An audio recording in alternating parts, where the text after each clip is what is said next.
Alors, pourquoi ce webinaire? Donc, c'est un webinaire qui est coordonné par Culture Co dans le cadre du LUCAS. Le LUCAS, ça veut dire Laboratoire d'usage culture, art, société. Le LUCAS, c'est un laboratoire fondé par 3 structures. Culture Co, que je représente ici. Je suis Cédric Hardy, délégué général de Culture Co. Je suis accompagné de Mathilde Chevillot, de mes côtés, qui coordonne le LUCAS. Et le LUCAS, c'est aussi le bureau des possibles et ville d'innovation. Donc, on monte ce webinaire en partenariat avec la communauté de communes Grandville Terre et Mer. Du coup, je tiens à saluer Marie-Claude Corbin, vice-présidente déléguée à la culture de Grandville Terre et Mer, Bertrand Mérette, que j'ai aperçu, directeur général adjoint, pardon, Marc Lorenec, directeur de l'école de musique intercommunale donc à Grandville Terre et Mer, et Yannick Gasquette, coordinateur du réseau des médiathèques. Donc, on est sur un temps de rencontre nationale. On est du coup sur les thématiques identifiées au sein du territoire Grandville Terre et Mer, donc dans le cadre du co-diagnostic que nous avons pu y mener, dans le cadre de la préfiguration du projet culturel de territoire. C'est un webinaire qui s'adresse du coup aux acteurs de Grandville, évidemment, mais aussi plus globalement aux autres communautés LUCAS, les acteurs que nous avons accompagnés à l'échelle nationale depuis ces quelques dernières années.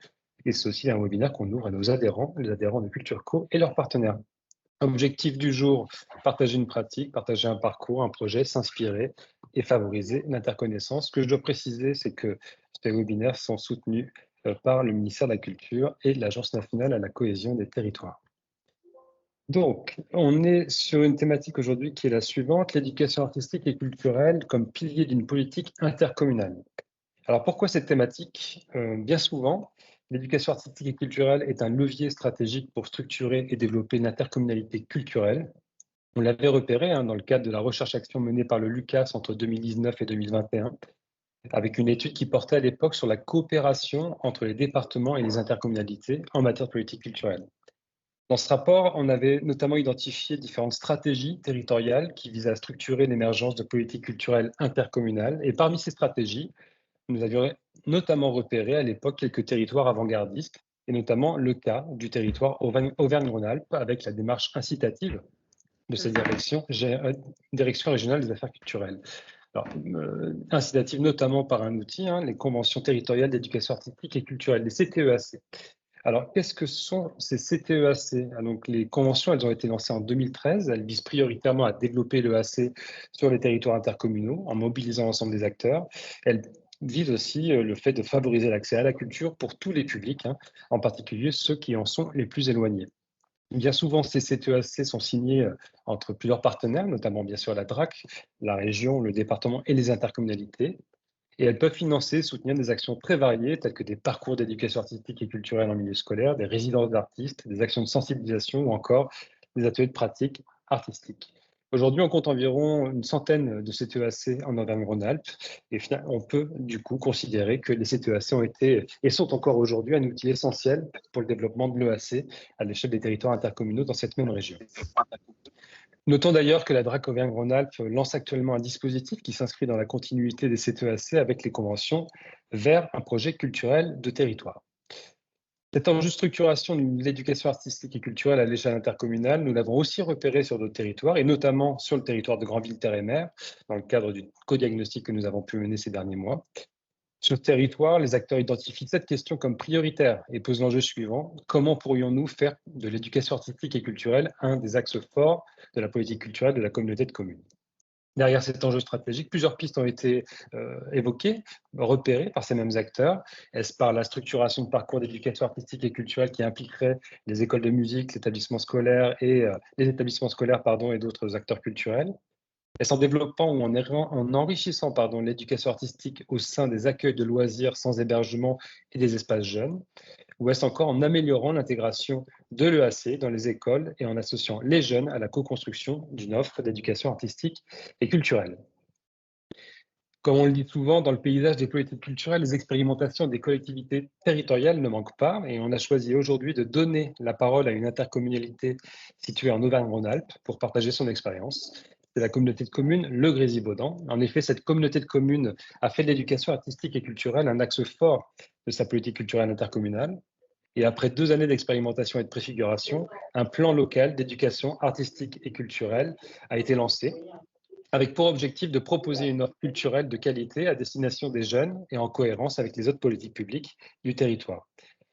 On parlera bien ici d'un PLEAC, d'un plan local d'éducation artistique et culturelle, et non d'une CTEAC, considérant que sur le fond, la finalité de ces deux dispositifs reste bien la même. Nous avons donc le plaisir d'accueillir 3 représentantes de la communauté de communes Le Grésivaudan. On accueille Madame Annick Guichard, vice-présidente déléguée à la culture et au patrimoine culturel, également conseillère départementale de l'Isère. Madame Gaëlle Berthou-Cochet, directrice de la culture et du patrimoine au sein de l'intercommunalité, et Madame Johanna Enescu, chargée de mission EAC et projets culturels. Bonjour mesdames et bienvenue et merci d'avoir accepté notre invitation. Alors dans un premier temps, on va se pencher avec vous sur la genèse du PLEAC, les enjeux de coopération en interne au sein de la communauté de communes et en externe. On va parler des actions mises en place avec les différents acteurs du territoire et ainsi que les perspectives d'évolution du plan. Cette première séquence, elle va durer environ 20 minutes. Elle sera suivie d'un premier temps d'échange avec les participants. Pour cela, on vous invite vraiment à poser vos questions au fur et à mesure dans le chat. Et avec Mathilde, on les portera donc à la connaissance de toutes et tous. Dans un second temps, on va découvrir quelques projets menés dans le cadre du PLEAC, tels que les parcours de AC portés par le musée Forges et Moulins de Pinceau, en partenariat avec la direction de l'économie de la communauté de communes, ou encore le projet de valorisation du patrimoine naturel et culturel mené par l'association Histoire 2. Là aussi, on aura un nouveau temps d'échange d'une quinzaine de minutes et on clôturera enfin ce webinaire par la prise de parole des représentants de la communauté de communes de Granville-Terre-et-Mer cette fois-ci. Sans plus attendre, parce que j'ai déjà beaucoup parlé, je vais laisser du coup la parole à Annick Guichard, vice-présidente déléguée à la culture et au patrimoine culturel de la communauté de communes Le Grésivaudan. Avec cette première question, pour introduire votre propos, Madame la vice-présidente, pourriez-vous nous raconter les raisons qui vous ont conduit à pousser la mise en place d'un PLEAC sur votre territoire? Je vous laisse la parole, Madame Guichard. Bonjour à toutes et à tous, c'est avec plaisir que nous allons vous expliquer tout ce que nous avons mis en place effectivement sur notre territoire. Il faut savoir que nous sommes un territoire qui s'apparente en termes de nombre d'habitants davantage à une communauté d'agglomération, puisque nous sommes 105 383 habitants exactement. Nous sommes la plus grande de France d'ailleurs, ce qui n'est pas sans enjeu dans la mise en place d'une politique culturelle sur 43 communes. Comme vous pouvez le voir sur la slide, notre territoire est également très étendu, environ 676 km², hétérogène, car nous sommes entourés de montagnes, avec des stations de ski réputées et une vallée riche en industries de pointe. Je ne sais pas si vous avez entendu parler de ST Électronique et Soitec, donc ils sont sur notre territoire et nous en sommes très fiers. Nous avons également la chance de disposer de grands espaces naturels, notamment des forêts et des espaces agricoles. Ce territoire est divisé en deux, une vallée avec une autoroute qui permet de rejoindre Grenoble et Chambéry et surplombée de 2 chaînes de montagnes, Beldon et Chartreuse. Autre élément important pour contextualiser le PLEAC, nous avons un parc naturel régional qui comprend 15 communes de notre territoire sur les 43 communes du territoire. Donc, comme vous pouvez le voir, c'est un territoire qui a quand même un bassin d'emploi qui est assez riche, puisque nous avons 35 610 emplois, 6 stations de sport d'hiver et également 2 stations thermales, ce qui est, je veux dire, un territoire riche en tourisme et en culture également. Il y a beaucoup de choses à faire.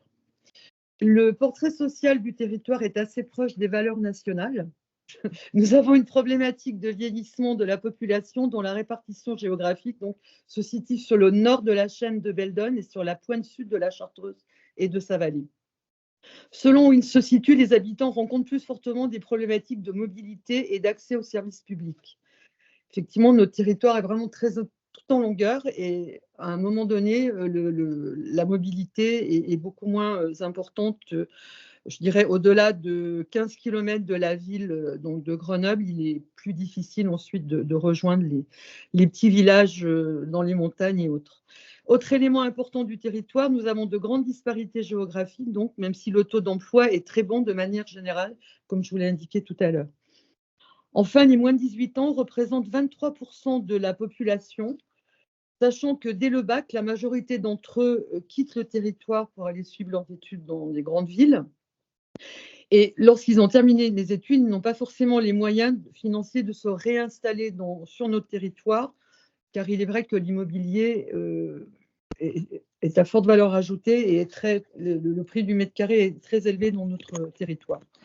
Comme pour les seniors, les freins majeurs, comme je vous le disais tout à l'heure, pour l'accès à la culture des jeunes, la problématique numéro une, c'est le transport en commun. Donc, la direction culture a été créée en 2021, juste après le mandat, avec une volonté de sortir d'une logique de gestion d'équipements et de guichets pour aller vers l'écriture d'une politique culturelle territoriale, un maillage du territoire.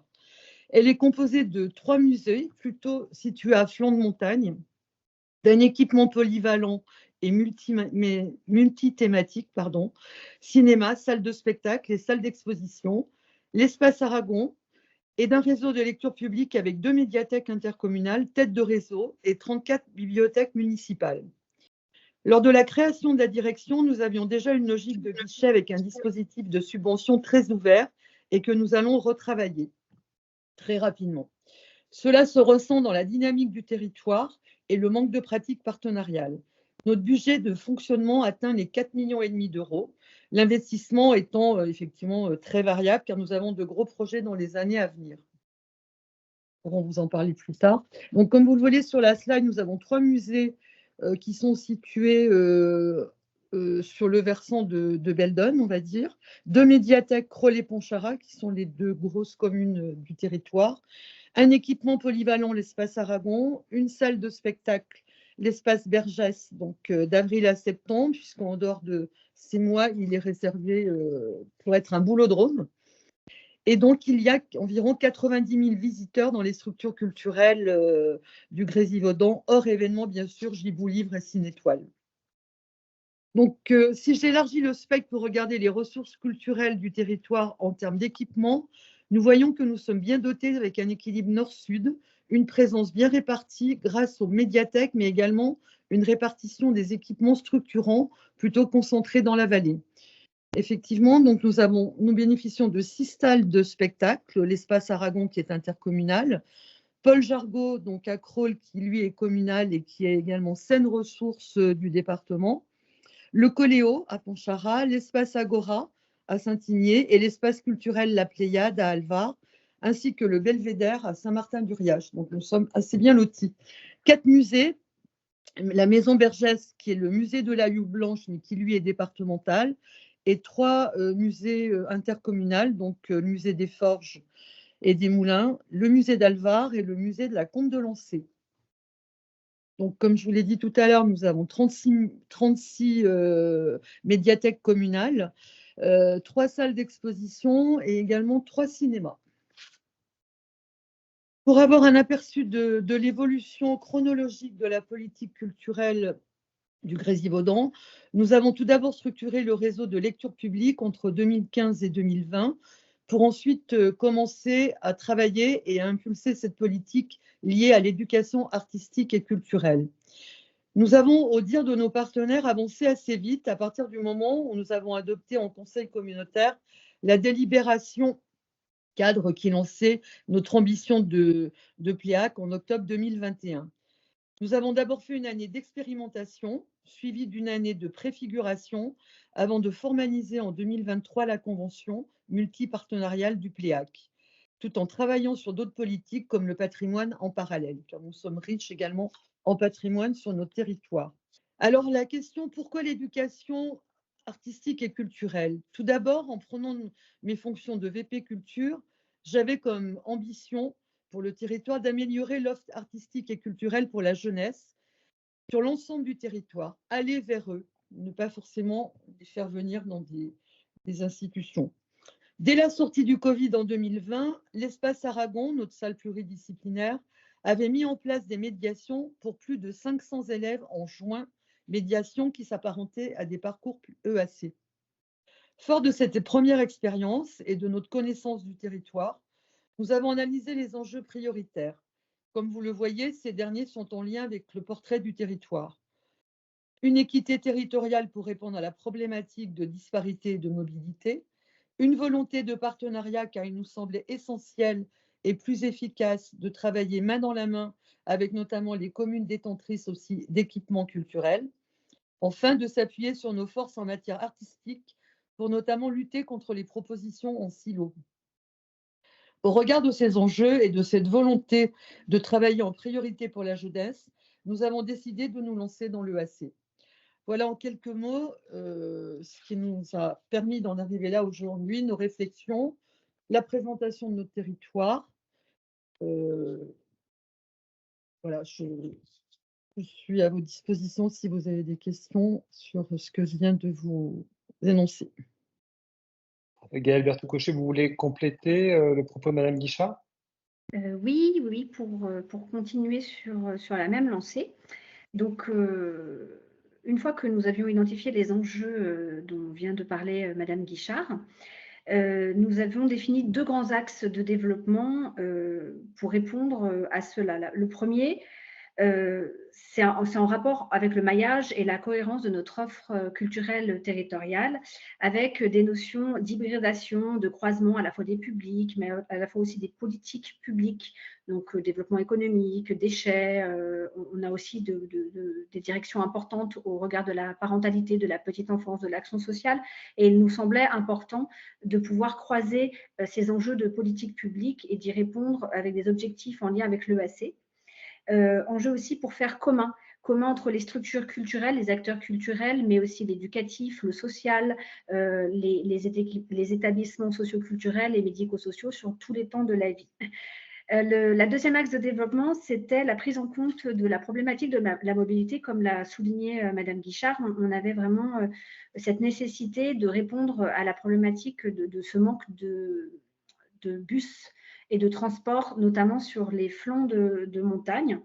Ce qui nous a amené à avoir 2 réponses. Une première réponse d'aller vers, c'est-à-dire de sortir des équipements, de développer le hors les murs. Et on a cherché pas mal de solutions, d'avoir une mobilité par le biais d'un bus mobile ou de déployer nos équipes dans les centres socioculturels, dans les crèches et dans les écoles, bien entendu. C'est une première réponse que l'on a formulée dans l'EAC, enfin en tous les cas un premier axe de développement.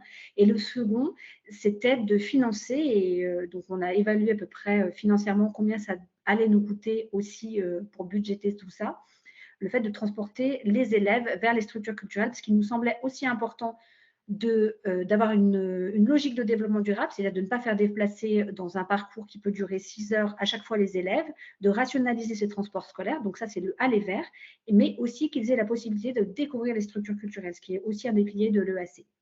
Donc c'est sur ces 2 axes et ces 2 objectifs que nous avons construit notre plan local d'éducation artistique et culturelle. Voilà. Pour reprendre un peu plus précisément le PLEAC, comment il s'est construit après un diagnostic interne sur nos forces et faiblesses, dont la slide sur la répartition des équipements du territoire vous montre un peu la teneur. Nous avons lancé une année d'expérimentation où à la fois le nombre d'heures des parcours EAC, l'hybridation des thématiques, les tentatives dedans, dehors ont été extrêmement ouvertes. Sur cette année d'expérimentation, sur les 2 premières années, année d'expérimentation et année d'expérimentation de préfiguration, pardon, il me semble important de préciser que nous l'avons fait sans créer de ressources humaines supplémentaires, en partant des médiations qui existaient déjà, notamment au niveau de la lecture publique, pour construire à partir de ça des parcours EAC qui durent plus longtemps qu'une médiation qui peut durer simplement 1 heure, et voir comment on pouvait travailler à partir de l'existant pour essayer de faire travailler ensemble sur les nouvelles méthodologies de travail les différents agents de la direction, sans pour autant révolutionner l'intégralité de ce qu'ils avaient l'habitude de faire. Sur cette première année, comme vous voyez les chiffres, on a mené une dizaine de projets avec à peu près 1000 bénéficiaires sur 17 communes sur 43, avec un coût, une forte aide de la DRAC qui a couvert une bonne partie de nos parcours. On a fait beaucoup avec nos ressources financières également constantes sur cette première année d'expérimentation. La deuxième année de préfiguration, on est allé un peu plus loin. On s'est, fort de notre diagnostic plus de notre année d'expérimentation, on a défini quelques lignes, développé davantage de projets, davantage d'heures d'EAC, affiner aussi le nombre d'heures minimales pour nos parcours d'EAC que nous avons défini autour de 6 heures, parce que c'est une journée de l'éducation nationale et ça peut nous permettre de rationaliser à la fois les trajets et aussi d'avoir des temps quand même longs. Mais ça peut aussi être des temps qui se déroulent sur l'année. C'est le minimum de 6 heures. Le coût des parcours a également augmenté. Le nombre de bénéficiaires de communes ont augmenté. C'est à partir de ces 2 années qu'on a donc travaillé les méthodologies, qu'on a affiné ce qu'allait être un parcours d'éducation artistique et culturelle, la différence entre un parcours et une médiation, pour nous en tout cas, et qu'on a développé à la fois la mobilité et le hors-les-murs, jusqu'à la signature de la convention en 2023. Ces expérimentations et préfigurations se sont faites uniquement avec les agents de la communauté de communes. Ensuite, la signature de la convention nous a permis d'intégrer de nouveaux acteurs, les acteurs communaux que nous pouvons désormais financer, mais aussi des associations. C'est ce qui fait un peu l'originalité de notre PLEAC, c'est qu'on ne travaille pas uniquement avec les ressources de la communauté de communes, mais on travaille vraiment en co-construction et en partenariat avec des structures communales et associatives. Sur cette année 2023, l'exécutif a décidé de vraiment mettre beaucoup d'accent et a créé 3 postes. Un poste de coordinatrice occupé par Johanna Enescu, qui va parler juste après moi, et puis 2 postes de porteurs de projet EAC au sein de la structure multidisciplinaire qu'est l'Espace Aragon et au sein de la lecture publique. L'idée étant de conduire et de construire des projets et d'amener aussi d'autres acteurs à en construire par eux-mêmes. Donc, une idée d'accompagnement vers l'autonomie de l'EAC. Voilà pour cette slide-là sur la construction du PLEAC. Cette construction se retrouve dans nos instances en fait de travail et de gouvernance. Nous avons donc, comme je vous le disais, élargi la gouvernance au regard de ce que nous voulions porter au niveau du territoire. Notre président a coutume de dire que c'est l'Interco qui travaille pour les communes et pas l'inverse. Et notre PLEAC est un peu à l'image de cette phrase qui lui est emblématique.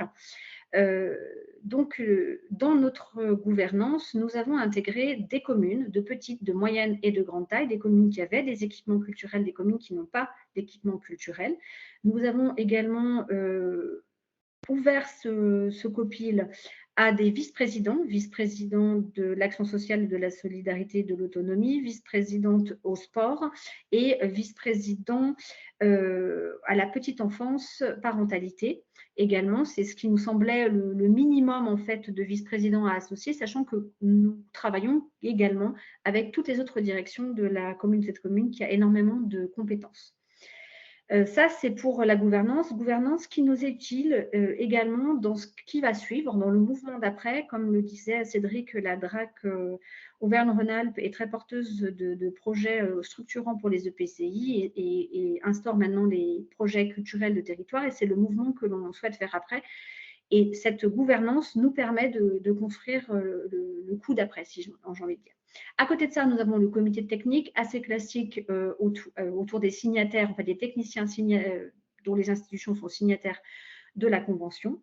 Et une particularité également, arrivée avec l'impulsion de Johanna, nous avons mis en place un comité de territoire qui est plus le reflet et encore plus élargi que le COPIL, puisque dedans, il y a des gens qui sont systématiques, c'est-à-dire des agents des directions connexes, donc les actions sociales, petite enfance, mais aussi les déchets, donc ouverts pour pouvoir co-construire des projets. C'est un peu là où les envies naissent, où les partenariats naissent, où la co-construction se fait. On a par exemple eu une grande journée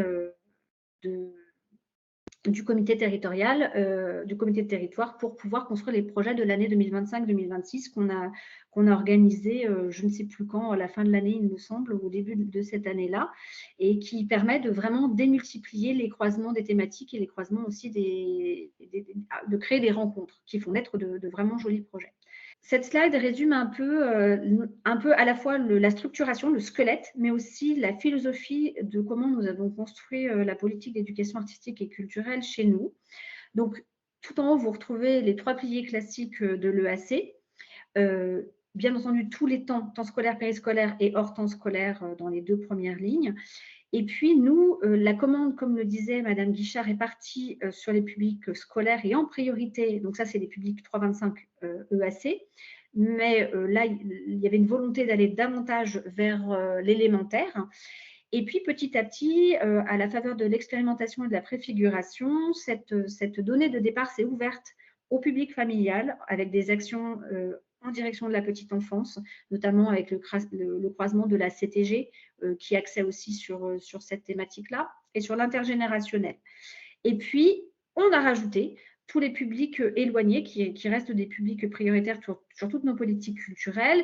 Et puis, en fait, à force de travailler là-dessus, on s'est dit que finalement, l'ambition du PLEAC était de toucher l'ensemble des habitants du Grésivaudan à un moment ou à un autre ou à un temps de leur vie. Après, il y a dans la dernière partie notre construction, notre squelette, comment on travaille. C'est la politique, c'est une politique qui est toujours co-construite, cofinancée et en transversalité. Ce n'est pas une médiation et en fait, on part des objectifs de chaque structure, qu'elle soit culturelle ou socio-éducative, pour construire un projet commun. Et ça, c'est vraiment la philosophie que l'on a souhaité impulser au PLEAC, c'est-à-dire que tout le monde, c'est des forces qui s'agglomèrent pour faire quelque chose d'encore plus pertinent pour le territoire.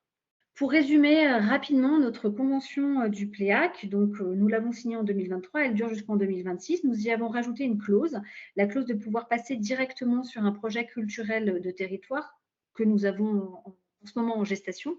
Nous avons cet accompagnement-là et nous allons étendre le PLEAC pour en faire un projet culturel de territoire. Au niveau des signataires, nous, comme le disait Madame Guichard, en dehors des partenaires État, région et département ainsi que la CAF, nous avons un signataire qui est le parc naturel régional La Chartreuse qui cofinance, mais surtout on a des objectifs communs parce qu'eux, ils avaient une connaissance de l'éducation artistique et culturelle et un des parcours qui vous est présenté après, c'est un parcours qui clairement est né au parc naturel régional de la Chartreuse et il y a une hybridation en fait entre ce qu'ils ont pu apporter et ce que nous on a pu créer. Donc ça, c'est la magie un peu du partenariat et de l'ouverture de notre PLEAC. Et puis enfin, les objectifs qui sont vraiment notés noir sur blanc ainsi dans notre convention, le développement de l'action artistique, de l'éducation artistique et culturelle pour tous, le maillage durable et équitable du territoire, la diversité des thématiques, puisque nous avons notre PLEAC qui est construit sur 5 thématiques qui sont nos forces. Nous n'avons pas en compétences propres, par exemple, les pratiques amateurs et les écoles de musique. Donc, nous, c'est plus la lecture publique, l'éducation aux médias, les arts visuels, le spectacle vivant et le patrimoine qui ressortent dans les thématiques prioritaires de notre PLEAC. L'hybridation et les différentes formes artistiques. Et toujours cette notion de co-construction et de transversalité à la fois des publics, des politiques publiques et des partenaires dans les projets que nous construisons. Donc, c'est toujours du temps long, c'est toujours des évaluations pour correction afin d'optimiser et de faire toujours mieux dans nos parcours. Merci à vous. Du coup, déjà, on va vous laisser reprendre votre souffle et puis peut-être ça va être assez court puisqu'on a eu quelques questions dans la conversation au fur et à mesure de vos interventions depuis tout à l'heure. Du coup, la première qui me vient, c'est une question qui nous vient de Elsa, dont je n'ai pas le nom, qui nous dit « Je ne suis pas sûr d'avoir compris la différence entre CTEAC et PLEAC, justement. Quelle gouvernance, quelle est la nature de la coopération interétablissement entre administratif et privé associatif, et notamment au-delà de l'attribution de financement ?» Peut-être qu'on peut s'arrêter là-dessus. La différence entre une CTEAC et un PLEAC, qu'est-ce que c'est, Gaëlle ? Nous ne sommes pas un territoire prioritaire, c'est aussi simple que ça se construit à peu près pareil. Nous avons également des financements, mais les CTEAC, en tout cas sur notre territoire, et je pense que c'est à peu près partout pareil, ce sont des politiques qui sont davantage impulsées par la DRAC et les départements et la région, où on vient chercher le territoire pour construire une CTEAC. La différence avec nous, c'est que nous, on a été, disons, demandeurs. Et donc, les financements, ça change un petit peu, même si nous avons aussi de gros financements grâce à cette politique de PLEAC. Je pense que c'est vrai que vous pouvez peut-être compléter sur une autre partie. Pardon. Aussi, ça touche les territoires prioritaires en termes de ruralité et en termes de problématiques de territoire. Non, justement, c'était important de faire la distinction parce que c'est vrai que la DRAC Auvergne-Rhône-Alpes est connue comme ça, mais il y a d'autres territoires qui portent de CTEAC, d'autres directions régionales des affaires culturelles. Donc, c'était important de le distinguer. Là, ce qu'on entend, c'est que c'est une démarche plutôt volontariste de la communauté de communes du Grésivaudan. Et du coup, en termes de gouvernance, je pense qu'on l'a vu, mais avec la slide sur la composition du comité de pilotage notamment, mais si on doit faire un focus sur la nature de la coopération, du coup, entre les établissements de la communauté de communes et aussi avec le monde associatif, comment ça se passe au-delà de finalement de l'attribution de financement? Voilà la question qui nous est posée. Et pour aller dans ce sens-là, en complément, comment finalement interviennent les associations globalement à vos côtés? Voilà. La convention a listé en fait toutes les structures et associations qui étaient en capacité de porter des parcours d'éducation artistique et culturelle. Donc nous avons 2 associations et puis Madame Guichard avait listé aussi les salles de spectacle. En fait, toute la cartographie, si vous voulez qu'on y revienne, que l'on a posée, c'est toutes les structures qui sont en capacité de porter un EAC. Dans ce visuel-là, il y en a qui emportaient dès qu'on a signé le PLEAC en 2023, comme l'espace Paul Jargot, comme le musée, mince, je le vois plus, la Maison Bergès, pardon, et les Scènes Obliques et l'association Scènes Obliques et l'association Next Tape, parce qu'ils en faisaient déjà. Donc on les a identifiés comme étant matures.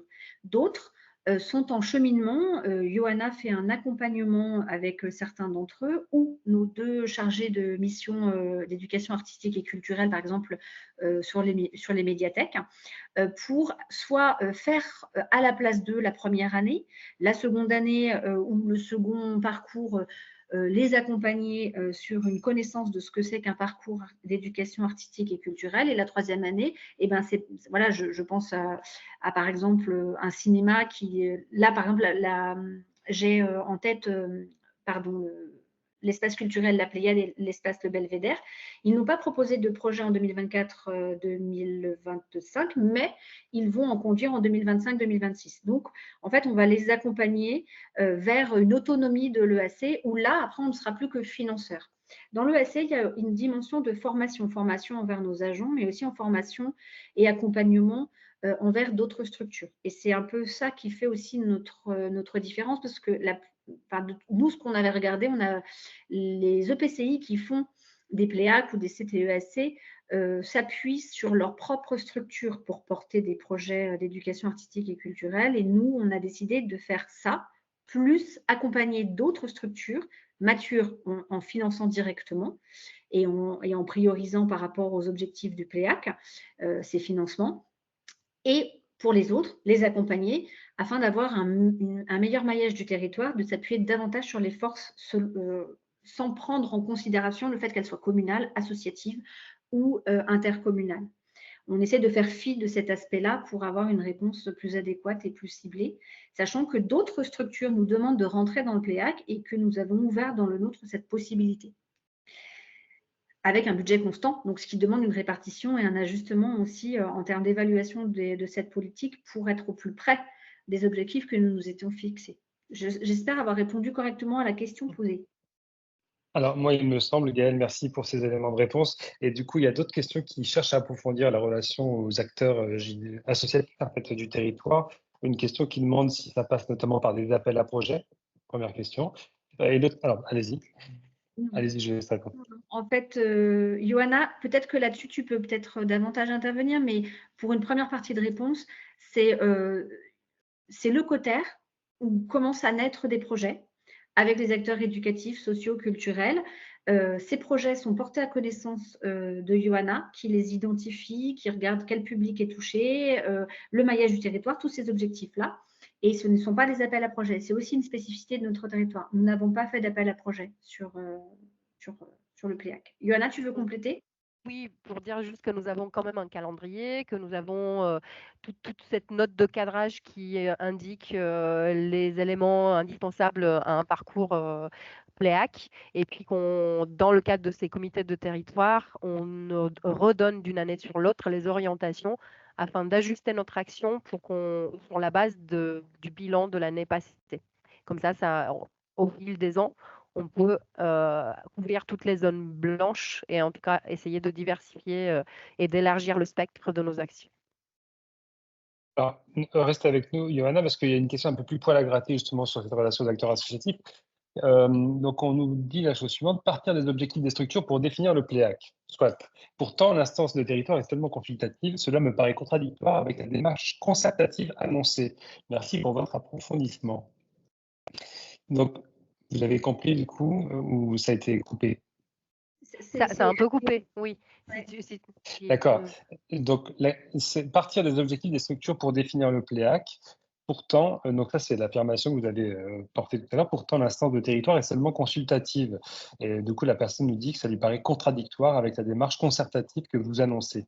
Est-ce que vous pouvez nous éclairer là-dessus? Alors, quand je parle des objectifs des structures, c'est l'idée de trouver là où on se rencontre. C'est-à-dire qu'il y a les objectifs du PLEAC qui sont les objectifs signataires sur lesquels chacune des structures qui veut s'inscrire doit répondre quand même à ces objectifs qui sont prioritaires. En revanche, quand on parle d'objectifs des structures, ça va être des objectifs, par exemple, pédagogiques. Quelqu'un qui est dans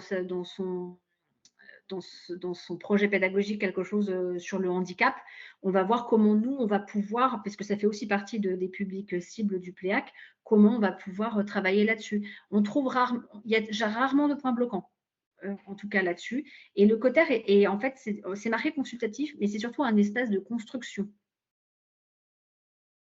Johanna, tu veux compléter? Et aussi, les objectifs qu'on donne ne sont pas des injonctions. C'est-à-dire, il y a les objectifs du PLEAC dont on se doit de respecter. En tout cas, c'est notre cap.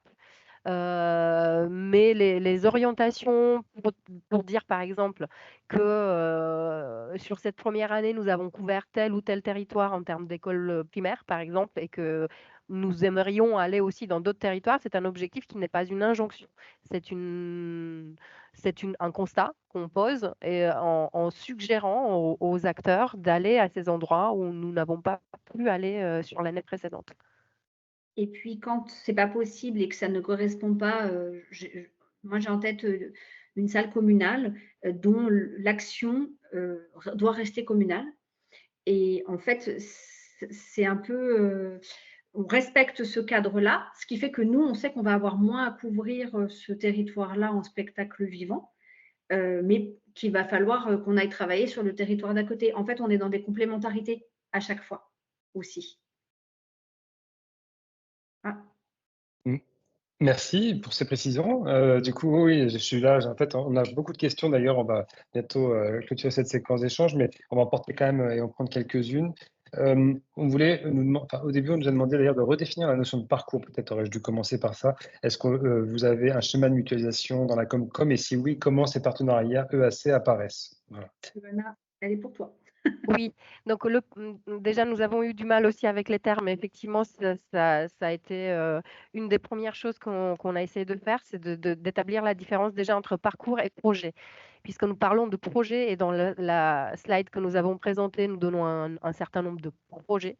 Donc pour moi, c'est le chapeau qui peut englober plusieurs parcours. Et un parcours, c'est l'expérience que vit un groupe de personnes de A à Z dans le cadre d'un projet d'éducation artistique et culturelle.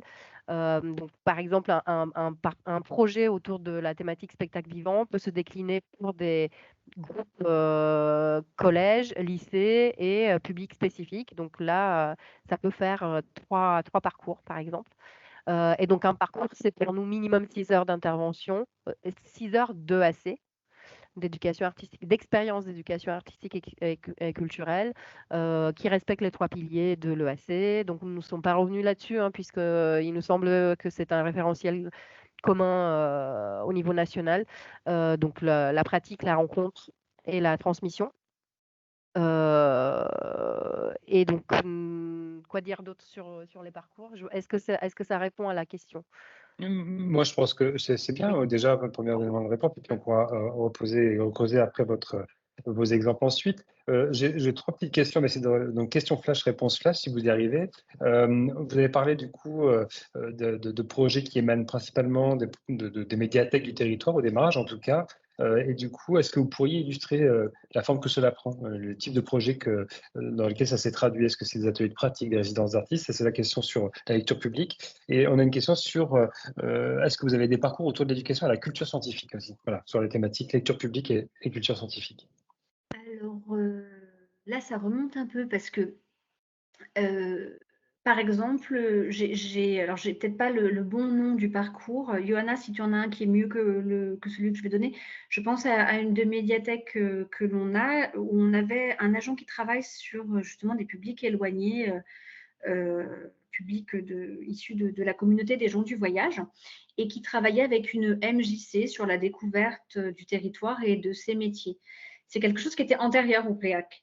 Et en fait, c'est le nombre d'heures et les rencontres qui ont pu se faire qui font rentrer ce parcours préexistant, enfin cette médiation préexistante, cet accompagnement en long cours, parce qu'elle se fait sur l'année, dans un projet EAC qui rentre dans notre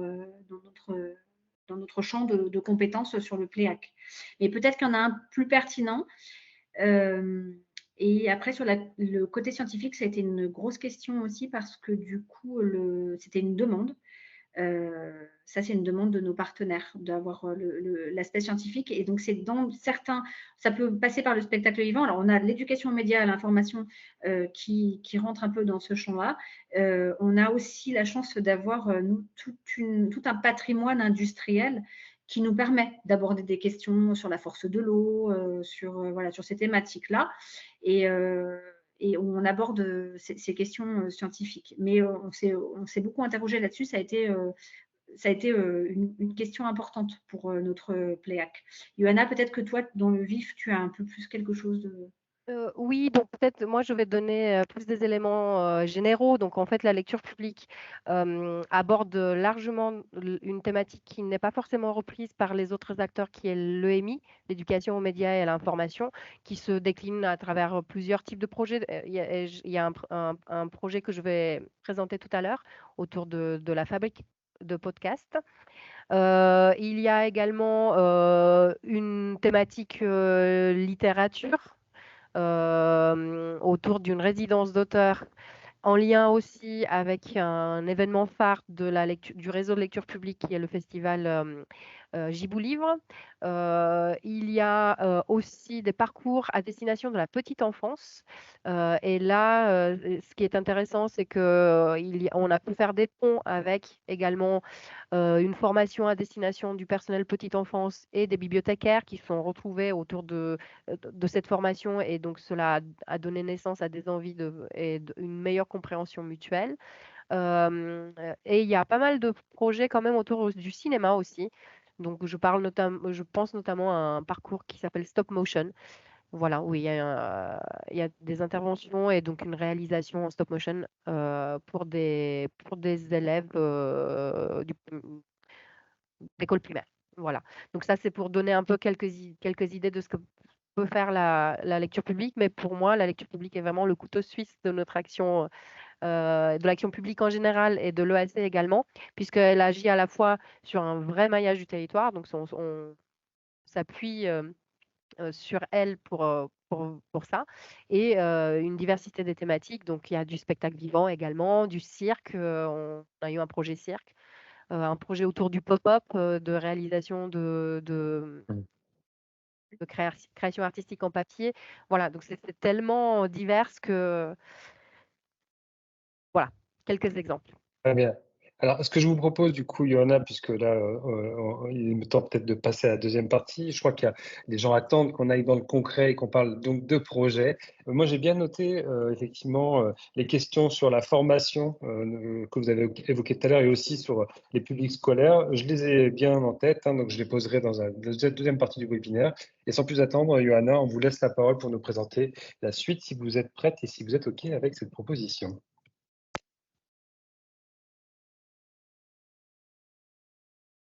Alors, vous êtes bien sur le PowerPoint? Parfait. Alors, donc, Oui, je c'est vais bon. présenter rapidement 3 projets. J'ai une vingtaine de minutes à ma disposition, donc je vais essayer d'aller vite sur ces présentations tout en allant à l'essentiel. Donc, ce sont des projets qui ont des envergures différentes et qui illustrent justement les multiples facettes de l'EAC dans le cadre de notre PLEAC. Et donc, ce sont des projets portés par la CCLG, donc pas portés par des acteurs extérieurs qui ont intégré le PLEAC cette année. Donc, c'est aussi parce qu'on les connaît mieux et que ça sera plus facile pour nous d'en parler. Alors, avant de présenter ce projet, la slide que vous voyez devant vous, c'est pour vous dire un petit mot d'introduction sur l'EAC. Qu'on pourrait considérer même comme une grille d'analyse pour guider toute la compréhension des parcours que je vais vous présenter tout à l'heure. Et ce sont des choses qui nous semblent importantes pour démarrer, donc pour guider aussi votre action. On aurait bien aimé les connaître, nous aussi, au moment où nous avons démarré le projet. Avant toute chose, juste vous dire d'où je parle. Donc, je parle en tant que coordinatrice de ces projets-là, mais je ne porte pas de projet moi-même. Donc, c'est une particularité également du PLAC, car dans d'autres territoires, les coordinateurs peuvent également les porter. Et donc, moi, je dirais que ce foisonnement de projets, la multiplicité des acteurs de notre territoire et puis surtout aussi notre ambition de structurer la transversalité font que le temps dédié à cette mission de coordination est plus important et ça se justifie. Et donc, je précise également que je suis arrivée en juin dernier à la communauté de communes et que derrière moi, il y a tout un long travail de construction qui a été mené par Gaëlle, par Diane Gominet, par tous les collègues impliqués dans l'EAC qui ont pas mal structuré les choses. Et donc, petite parenthèse aussi, pardon, je vais bientôt démarrer, pour que vous ayez en tête le dimensionnement des équipes. Alors, nous travaillons avec des personnes qu'on a appelées, nous, référents éducation artistique et culturelle, qui sont des référents OAC au sein de la CCLG. Ils sont une quinzaine, une personne, 2 personnes, voire 3 personnes par établissement, par équipement. Et donc, cela fluctue aussi d'une année sur l'autre avec les nouveaux recrues, puisqu'on essaye d'intégrer de nouvelles personnes dans ce cercle. Et puis, à ces personnes s'ajoutent, là, par exemple, pour le premier Coter, encore une quinzaine de personnes autres d'acteurs extérieurs à la CCLG. Donc, ça fait un groupe qu'on anime pour avoir un référentiel commun et avancer tous ensemble, qui est formé d'une trentaine de personnes. Alors, revenons sur le condensé sur l'EAC. Donc, ce sont des éléments qui sont issus justement d'un mini programme de formation, accompagnement que j'ai porté cette année pour ces agents de la CCLG dont je vous parlais tout à l'heure, qui viennent d'intégrer un peu le cercle, qui vont se lancer cette année dans des projets. Et donc, c'est aussi l'une des missions de la coordination d'animer des temps de formation. Alors, pour commencer, derrière l'acronyme, c'est peut-être des redites par rapport à ce qu'a dit Gaëlle, donc je m'en excuse. Donc, ce qui se cache derrière cet acronyme, c'est peut-être pas évident dans un premier abord quand vous allez en parler autour de vous et dans la démarche que vous allez avoir auprès des partenaires, puisque quand on entend éducation, on pense forcément à l'école. Et donc, pour nous, derrière ce E, il y a le mot émancipation. C'est bien sûr beaucoup plus simple de commencer par ce public captif qui est le public de l'école. Et c'est ce qu'on a fait aussi pendant la première année d'expérimentation et l'année de préfiguration. Et donc, c'est très bien de continuer à agir à cet endroit-là, surtout que pour le premier degré, il n'y a pas de dispositif d'aide de l'éducation artistique et culturelle. Donc, un plan local sert aussi à ça, à aller là où il n'y a pas de dispositif. Mais il ne faut pas se limiter à ce public qui est plus facile à inviter dans un parcours d'éducation artistique et culturelle, et donc aller aussi vers des publics que nous, on a appelés spécifiques. Et donc, deuxièmement, donc même si la création et l'artistique doivent avoir une présence importante dans l'EAC, donc il ne faut pas se priver d'élargir ce spectre à l'idée de culture au sens large, et donc d'inviter aussi dans les projets les médiateurs, et ils sont très présents chez nous, pas forcément seulement des artistes, et même, pourquoi pas, les bénéficiaires eux-mêmes porteurs de culture. Et pour nous, c'est un chantier à ouvrir. Ce n'est pas un terrain que nous avons encore exploré. Et donc, se baser sur l'existant, ça a été dit, c'est évident que pour construire un projet solide, il vaut mieux de faire ça pour éviter l'épuisement, pour éviter aussi un sentiment de frustration où l'on pourrait laisser croire que cette démarche est table rase du passé et qu'on commence un nouveau chapitre. Non, c'est des actions qui existent déjà, il faut les augmenter. Et donc, c'est la bonne solution que nous avons essayé, nous, en tout cas, de l'autre côté, de mettre en place, d'impulser. Et donc, pour les ingrédients d'un EAC réussi, alors, il n'y a pas de recette magique, mais il y a quand même forcément des ingrédients. Et donc, je vous laisserai les découvrir à l'écran, mais je mets en exergue uniquement ceux qui me semblent les plus importants à prendre en compte.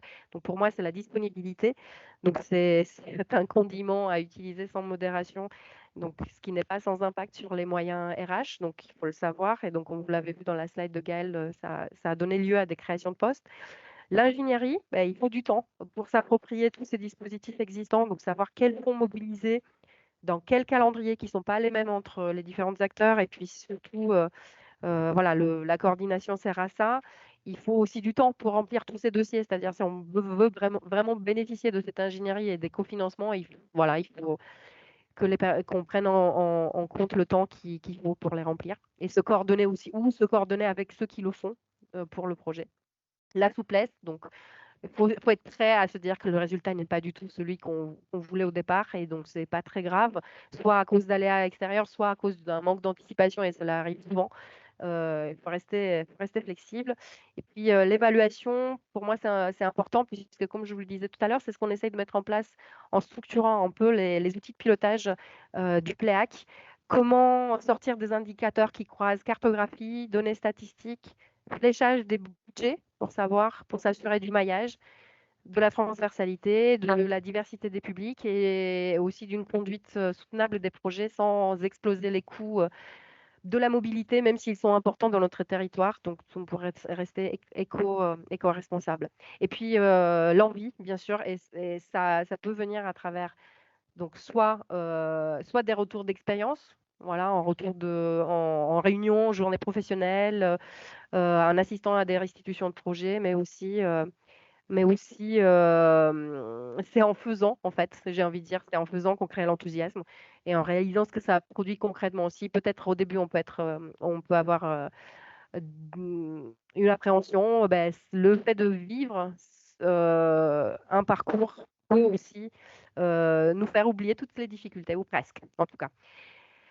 Alors, je vais passer donc au premier projet que je souhaitais présenter, donc Mon territoire d'hier à aujourd'hui. Alors, c'est un parcours pérenne. Donc, je vais vous donner une petite explication concernant ce terme-là. Donc, nous avons décidé dès l'année dernière, je crois, d'envisager des parcours pérennes et des parcours ponctuels. Des parcours pérennes dans la forme, pas forcément dans les partenaires avec lesquels on travaille, pour se dire qu'on ne va pas réinventer la roue tous les ans. Donc, si un modèle fonctionne, ben, on peut le reproduire en changeant les partenaires, pourquoi pas le dimensionnement budgétaire, quoique c'est assez rassurant de savoir que on sait combien ça coûte. Voilà. Et donc, ce projet-là, il est né, comme je le disais, Gaël, de la fusion de projets préexistants. Un projet que portait déjà l'association Histoire 2, qui est intervenant sur ce projet, qui est opérateur sur ce projet dans différentes communes. Un autre porté par le parc naturel avec la même association. Et donc, dans le cadre du PLEAC, c'est la mission patrimoine, donc ma collègue chargée de mission qui pilote ce projet-là. Et donc, nous avons concrètement mis en place plusieurs séances de sensibilisation à la notion du patrimoine matériel et immatériel, des séances de transmission de connaissances sur le patrimoine de la commune en question. Là, on avait choisi 2 communes et donc on a décidé de fonctionner, en tout cas de proposer ce projet à 2 communes tous les ans et d'essayer de les dispatcher dans le territoire. Ça a donné lieu, donc suite à plusieurs heures d'intervention, à un dépliant que vous voyez là dans l'image à droite, qui sert de guide, de carte sensible de sa commune, qui présente des lieux emblématiques dans leur passé et leur présent également. Et puis pour l'une des 2 communes, ça a donné lieu aussi en plus à un parcours de guidé par les élèves, qui est une nouveauté même pour l'association Histoire 2 et qui va se reproduire l'année prochaine. Et donc à noter en miroir par rapport aux ingrédients que j'ai présentés au début, donc c'est un parcours qui reprend l'existant, qui peut facilement être reproduit, donc qui peut facilement être facteur de maillage. Les intérêts sont fortement les communes sont fortement intéressées par ce projet. Et donc, c'est plutôt un exemple de gros projet qui bénéficie de cofinancement, du coup, qui nécessite de l'ingénierie, du temps pour le construire à plusieurs. Voilà, donc c'est un exemple de gros projet. Et là, on va passer à un plus petit projet. Alors, le faire dans tous ces états, c'est un projet qui est basé sur une expérimentation, sur un engagement associatif de l'association qui est liée au musée Forges et Moulins, musée de pinceau au Breda, qui est un musée situé au nord du territoire et qui était anciennement associatif. Il a été repris par la communauté de communes Je ne saurais pas donner exactement l'année, mais Gaël peut-être pourra compléter. Mais ce projet, il vient, donc il est basé sur l'envie, si je dois retrouver les ingrédients du départ, sur l'envie, puisque, et même je dirais sur la confiance, puisqu'il s'agit ici de faire de la soudure avec des enfants de CP. Voilà. Donc ce que vous avez comme image illustre bien, un peu l'état de panique qu'on pourrait avoir devant ce type de parcours. Mais tout s'est bien passé, rassurez-vous, et ce projet va être reconduit. Donc, il s'agissait de dérouler ce projet en plusieurs étapes. Donc, deux premiers temps de médiation en classe, 3 heures à chaque fois, où les médiateurs du musée se sont déplacés pour initier à la sculpture métallique et pour faire tout un travail de réflexion, de construction d'une sculpture à partir d'outils anciens. Donc ça, c'était un travail préparatoire en classe. Et ensuite, un troisième temps d'échange et de création avec des artistes, sculpteurs au musée cette fois-ci, où ce sont les enfants qui ont donné des indications selon le plan qu'ils avaient créé au préalable aux artistes pour faire construire les œuvres. Donc on peut dire que c'est une création participative et bien sûr avec la présence de bénévoles de l'association du musée pour encadrer tout le processus. Donc c'était vraiment nécessaire de s'équiper, d'investir, d'inviter toutes ces personnes. Et donc pour finir, les œuvres ont été exposées au salon de l'outil déchaîné, qui est un salon qui s'organise tous les 2 ans pour mettre en valeur les artistes locaux, je dirais plutôt. Donc, ce sont des artistes situés en Isère notamment, qui sont très fidèles au musée et qui sont partis pour ce projet sans accepter de rémunération. Ils ne l'ont pas souhaité. Voilà. Donc, par ailleurs, l'idée, c'est de reproduire ce parcours dans 2 ans, puisque non, c'était sur 22-23, sur 24-25. Et donc là, cette fois-ci, en essayant de l'ouvrir à une collaboration avec la direction de la gestion des déchets chez nous et un centre de loisirs. Donc, travailler plutôt avec le hors temps scolaire. D'ailleurs, Pinceau, donc le musée de Pinceau fonctionne à un mode de fonctionnement qui est très opérant, je trouve. Donc, ils choisissent de grandes thématiques en lien avec le musée, le fer, l'eau, la forêt, qui déclinent en plusieurs parcours ensuite, qui peuvent être où ils ont des modules qui construisent à la carte en fonction des envies des personnes qui participent, des partenaires qui sont invités. Ils ont beaucoup d'interventions, ils font beaucoup d'interventions eux-mêmes, ce qui fait que c'est aussi très peu cher en termes financiers. Après, ça pèse sur la ressource humaine. Et ils sont aussi dans la démarche de aller vers. Donc, ils font bien sûr venir aussi les classes dans le musée pour découvrir le musée, puisque c'est assez intéressant. Ils font la démonstration vivante de l'utilisation d'anciens moulins à eau et pour faire des démonstrations en live. Donc, il y a les classes qui se déplacent, mais eux aussi, ils vont dans les classes. Et puis, ils sont un peu notre exemple qu'on donne à chaque fois quand on parle de transversalité, puisqu'ils travaillent déjà depuis 2 ans en transversalité avec la direction de développement économique chez nous, avec plus particulièrement sur la thématique filière bois. Donc, il y a 18 parcours forêt qui sont organisés par la DVECO pour des CM2, dont 9 dans le cadre du PLAC avec le musée de Pinceau. Donc, sur le thème de la forêt, de son évolution historique en lien avec les industries locales du fer et du papier. Donc, ils ont comme envie aussi de travailler avec l'agriculture. Donc, on ne peut plus les arrêter maintenant, j'ai envie de dire. Ce qu'il faut savoir, c'est qu'ils sont 3 ETP. Et donc, c'est assez étonnant.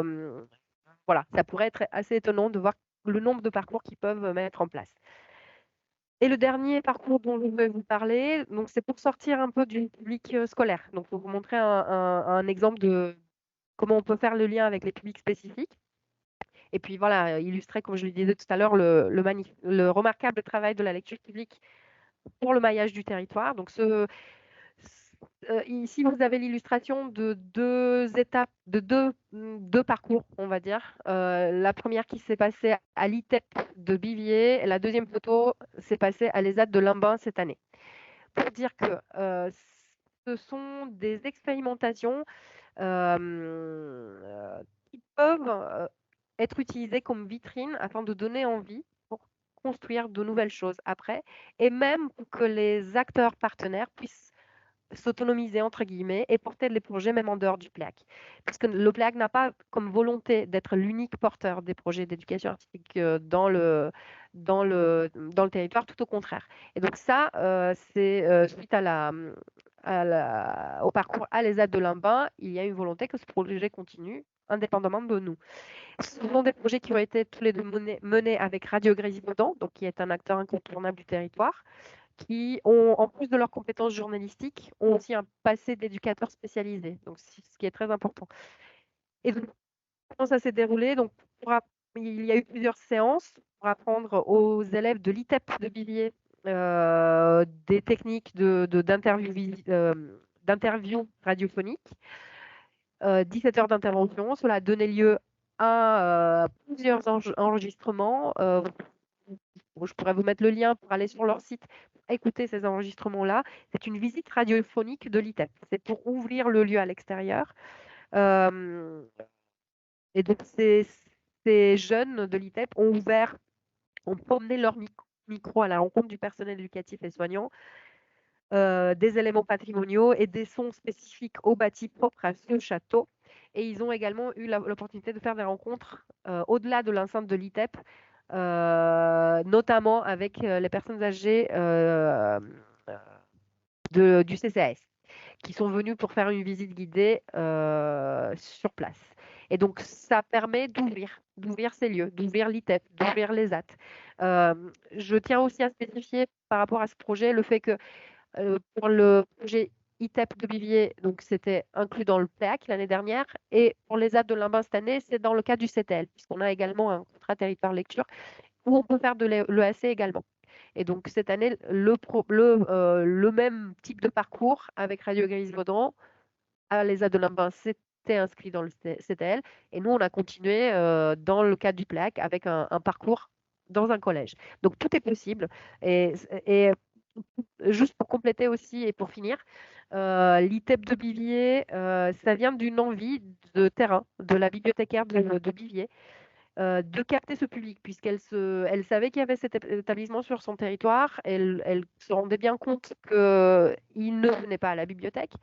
Et donc, c'est de là que c'est parti. Et donc, aujourd'hui, un an après, on peut retrouver ces jeunes qui viennent d'eux-mêmes à des soirées en bibliothèque, par exemple pour la Mois du Doc.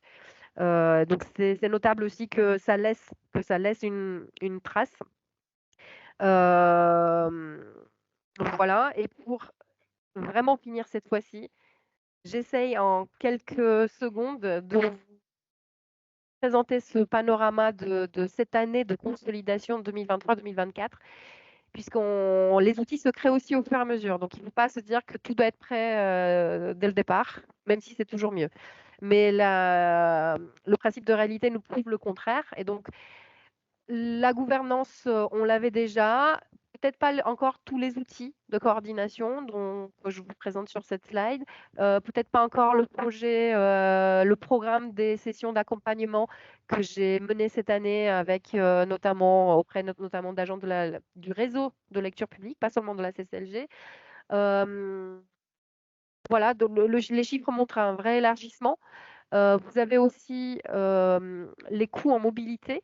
C'est intéressant de savoir que donc on était à 4,6% en vente de 23, qu'on a monté à 9% en 23-24 et que si on prend ces mêmes chiffres, mais uniquement en prenant en compte les parcours CCLG, ben on est à 17%. Donc ça repose beaucoup sur nous. Et qu'on est en train de structurer. Et donc, c'est ce qui est possible aussi grâce au retour du Coter. Et donc, c'est un rôle consultatif aussi pour qu'on soit en résonance avec la réalité du terrain et des expériences qui sont les leurs.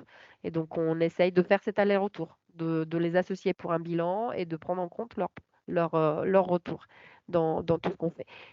Je voudrais juste rajouter un truc qu'on n'a pas dit.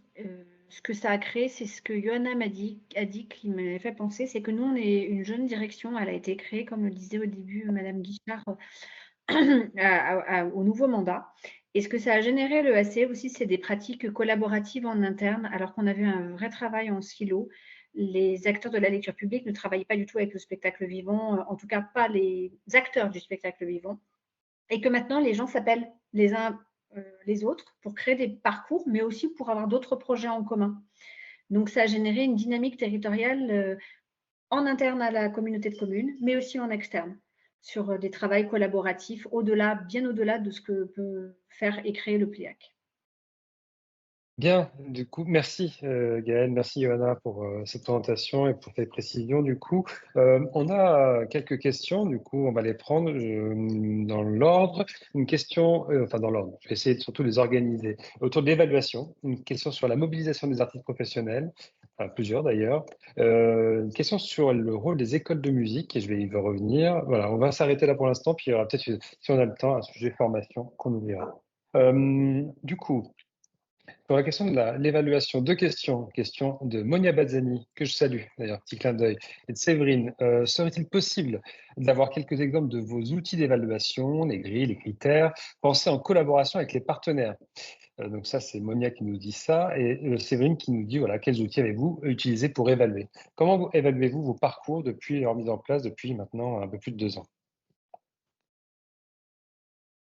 Je sais pas qui peut... J'apporte un premier élément de réponse. Oui, vas-y, Johanna. Alors, tout d'abord, je suis très fière de mes tableaux croisés dynamiques. Alors, qui permettent de montrer à partir des parcours et des chiffres tout simplement, donc statistiquement, sur quelle commune on intervient, avec combien de parcours et combien de publics. Donc, ça donne, à partir d'un fichier très propre, ça donne une vue qui se met à jour automatiquement de notre action. Et puis, avec une mise en forme conditionnelle, ça permet d'avoir des couleurs. Donc ça, c'est un outil de pilotage pour moi qui croise donc les statistiques. Alors, en ce qui concerne peut-être des éléments plus qualitatifs, euh, ce sont des choses qu'il faudrait qu'on mette en place. Donc, on a évoqué récemment avec l'éducation nationale, justement, l'idée d'un questionnaire d'évaluation qu'on souhaite envoyer aux participants, à la fois pour se nourrir de nouvelles idées pour les années à venir. Le comité de territoire, c'est aussi un lieu où on se nourrit des propositions, puisqu'en fait, on organise un temps entre acteurs culturels et un deuxième temps début janvier où ces acteurs culturels sont derrière chacun une table et on invite tous les acteurs sociaux, culturels, éducatifs, du culture et santé, petite enfance, de venir à la rencontre de ces acteurs-là pour connaître leurs thématiques et apporter aussi des idées. Et donc, c'est à ce moment-là où en tout cas, nous, on a expérimenté ça cette année. C'est à ce moment-là qu'on essaye de se nourrir de ces retours qualitatifs du terrain. Mais c'est un sujet à explorer encore. Donc, on n'a pas encore fait le tour de la question, à mon avis. Je te laisse compléter peut-être, Gaëlle. Non, je n'ai pas grand-chose à compléter parce que c'est effectivement, comme le disait Johanna, l'aspect qualitatif nous importe beaucoup. Pour autant, ce n'est pas si facile à mettre en œuvre dans la mesure où ça demande de la finesse, mais aussi beaucoup de temps. Et là, pour le moment, dans les priorités du lancement du PLEAC, on n'a pas réussi à atteindre ce niveau-là. Alors, on a des retours qualitatifs, mais on ne peut pas dire que ce soit suffisamment scientifiquement solide pour qu'on puisse les exploiter. Est-ce que Madame Guichard voulait compléter sur l'évaluation ou est-ce que c'est bon pour vous? Bon, je voudrais simplement oui, dire que en une année, on a énormément organisé. Enfin, je veux dire, le AC nous a permis quand même de pouvoir aller vers une vingtaine de communes sur 43, donc c'est quand même énorme, on va dire. Plus toutes les animations qui ont été mises en place aussi dans les écoles. Là, je vous parle de spectacles vivants hein, pour les 20 communes, plus toutes les animations, les médiations qu'il y a dans les écoles qui sont riches et variées sur différents thèmes. Donc, je voudrais vraiment remercier et dire un grand bravo à toute l'équipe culture de la CCLG parce qu'ils sont vraiment saisis de l'EAC à bras le corps et nous avons vraiment avancé à une vitesse grand V. Comme je vous le disais tout à l'heure, les partenaires nous en ont fait part d'ailleurs. Voilà, donc grand merci et ça continue, donc je suis ravie. Et ce qui prouve aussi que, je veux dire, nous sommes sur la bonne voie, c'est que durant les commissions culture, nous avons un nombre d'élus très important qui participent à nos commissions, donc il y a un intérêt vraiment réel à tout ce que nous mettons en place et à ce que leur commune participe également avec nous à tout ce que nous leur proposons. Voilà ce que je voulais rajouter. Merci, Annie. Merci beaucoup. Je veux juste compléter pour dire qu'à la fin de chaque parcours, les porteurs de projets font bien sûr un bilan, une réunion de bilan avec leurs partenaires ou un échange mail de bilan. Ou ça bien sûr, comme dans tout projet, ça existe, mais c'est pas structuré. Très bien. Merci pour cette précision, merci pour ces précisions. Il y a un sujet que j'aimerais bien aborder quand même parce que ça intéresse grandement le territoire de Grandville-Terre-et-Mer qui sont avec nous, bien sûr, et qu'on va entendre dans pas très longtemps. Du coup, c'est la question des écoles de musique. Une question d'Emma Lostis. Avez-vous des projets d'éducation artistique et culturelle autour de la musique? Y a-t-il des écoles de musique sur le territoire? Comment ça se passe avec les... alors, moi, j'ai la réponse, on en a parlé, on a préparé ce webinaire, mais justement, ce serait intéressant de montrer aussi par peut-être quelques angles morts ou en tout cas sujets à travailler dans les années qui viennent. Alors effectivement, nous, on n'a pas la compétence. Donc, c'est pas dans notre année d'expérimentation et de préfiguration, c'est pas là où on est allé en priorité. Pour autant, il y a des projets qui se conduisent avec les écoles de musique. Dans notre cadre de convention, nous avons listé tous ceux qui sont en capacité de nous proposer un projet qui rentre dans les cofinancements de l'EAC notamment. Et dans ce cadre-là, les écoles de musique sont partenaires. Nous finançons à travers l'acteur culturel qui conduit le projet, l'école de musique ou le projet dans le cadre duquel l'école de musique s'inscrit. Donc on a des projets, et là je laisserai Johanna prendre la parole si elle en a en tête. Et c'est une attention aussi que le département nous demande d'avoir. Donc on sait que ça, comme le disait Cédric, c'est un angle mort sur notre politique. Annick aussi, on en parle régulièrement. Au-delà du PléAC, on nous demande d'avoir une réponse sur les pratiques amateurs. On a des pratiques amateurs, mais on ne finance pas les écoles de musique, on n'intervient pas d'un point de vue ni organisationnel ni structurant sur ce volet-là.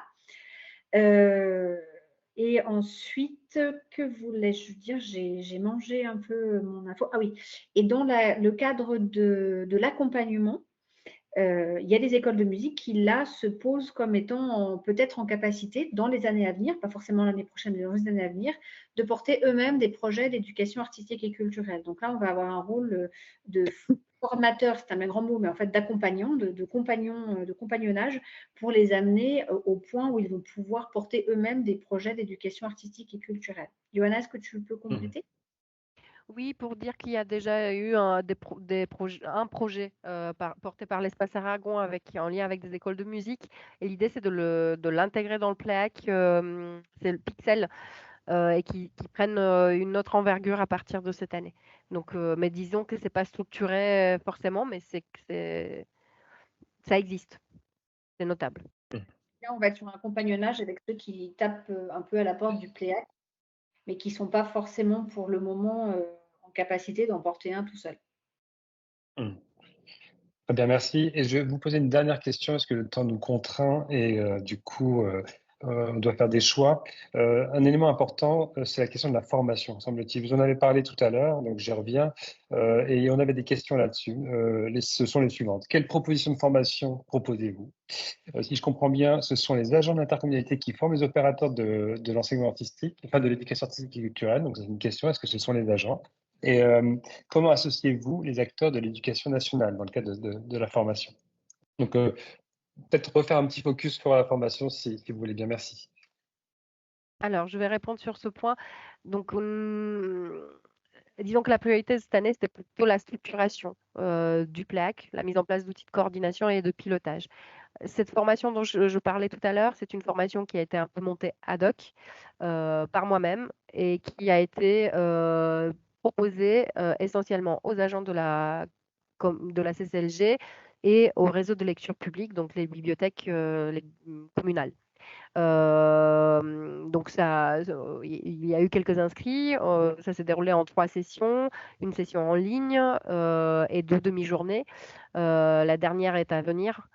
Et sur des retours d'expérience, sur des thématiques plus techniques concernant les différentes phases d'un projet, avant, pendant, après, quelles sont les difficultés qu'on peut rencontrer, aussi une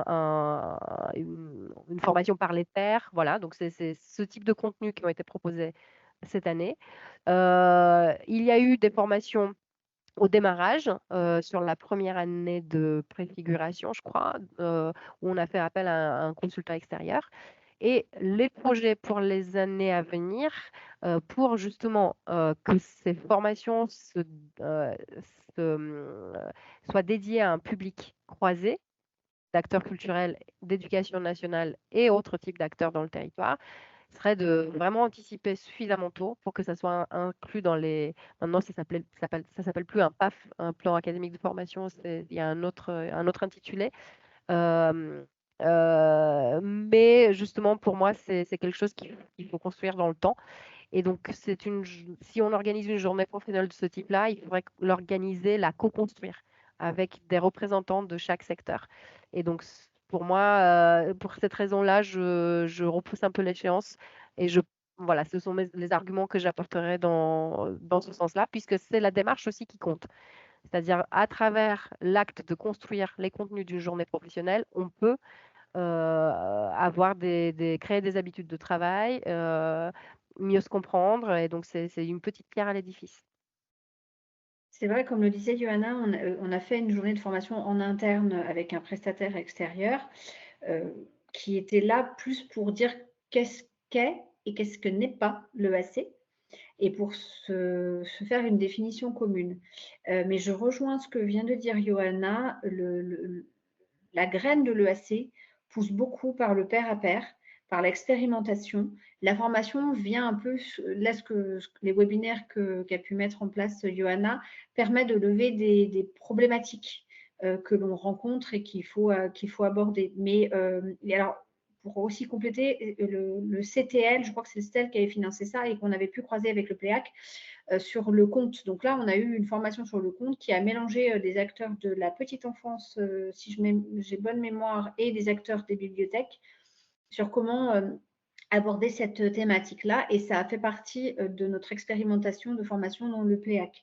Donc c'est aussi une expérimentation encore, parce qu'on travaille beaucoup comme ça à la communauté de communes, on expérimente, on évalue, on recalibre et on essaie de profiter de tout ce qui peut nous être offert pour faire des croisements. Merci Gaëlle pour ces précisions, merci Johanna, merci Annick pour vos présentations. Il est 16h50, du coup, on va se diriger tout doucement vers la clôture de ce webinaire. Restez avec nous évidemment. Et on va maintenant passer la parole aux représentants de la communauté de communes Granville-Terre-et-Mer. Donc, là, on a le partage écran, Bertrand Mérette et Madame Corbin, du coup, Marie-Claude Corbin, vice-présidente déléguée à la culture. Marie-Claude, Bertrand, est-ce que vous êtes avec nous? Oui.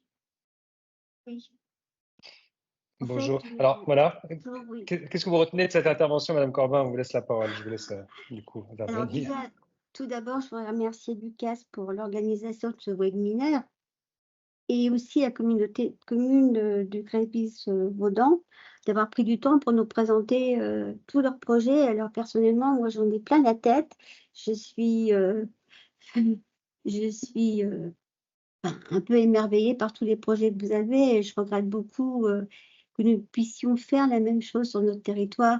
Et j'ai beaucoup aimé aussi votre état d'esprit. Je pense que c'était votre président de communauté de communes qui disait que l'interco travaille pour les communes. Voilà, c'est bien ça, c'est l'interco qui travaille pour les communes. Et ça, c'est quelque chose qu'on doit bien avoir en tête.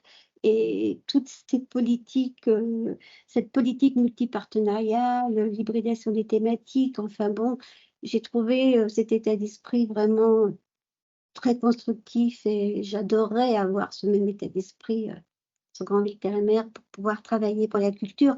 Parce qu'en fait, on parle toujours plutôt de politique politicienne et très souvent en matière de culture, on oublie la culture, en fait. Voilà. Ça, c'est mon grand regret. On parle, on oublie la culture et les territoires. Et les personnes du territoire, les habitants, ce qui n'est pas le cas sur votre communauté de communes. Et franchement, moi, je vous dis bravo. Voilà, je ne peux pas tout, c'est trop compliqué. J'ai des pages et des pages d'écriture, donc je ne peux pas tout vous détailler.